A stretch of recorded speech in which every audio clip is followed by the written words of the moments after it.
Në përmbytje të fushatës zgjedhore, kryeministri Edi Rama zhvilloi një aktivitet elektoral në Fushkruj ku njoftoi familjet e prekura nga tërmeti se banesat e reja të cilat janë gati do të dorëzohen pas zgjedhjeve.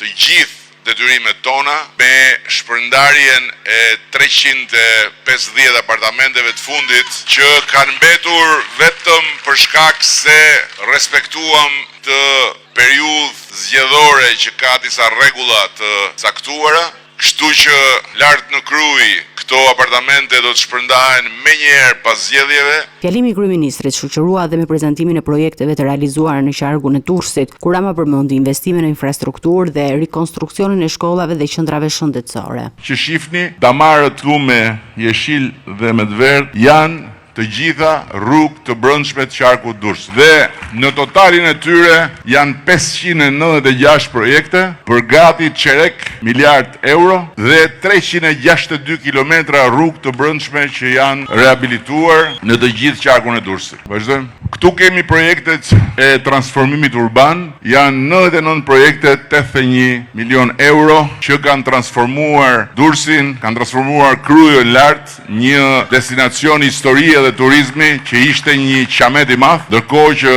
me ndërhyrjet që kemi bërë është komplet tjetër. Përveç këtyre, fjalimi i kryeministrit përmbante akuzën ndaj opozitës, e cila sipas tij ka dështuar në menaxhimin e ekonomisë kur ka qenë në pushtet. Garën me Gjermaninë e bënte Bufi kur ishte në qeveri. Më vdeksha. Po e pritësha këte. Vdeksha unë për ty.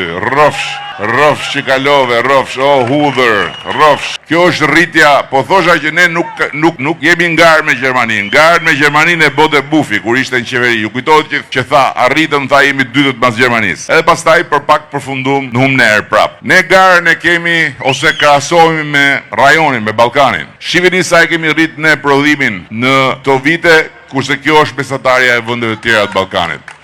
Në fund të fjalës së tij, kryeministri bëri thirrje që të qytetarët të mbështesin Partinë Socialiste, duke theksuar se kjo është e vetmja mundësi për të vazhduar rrugën e zhvillimit dhe për të përballur me sfidat e ardhshme. Ai u shpreh se vetëm me votën për Partinë Socialiste Shqipëria mund të realizojë objektivin e saj të rindërtimit dhe zhvillimit.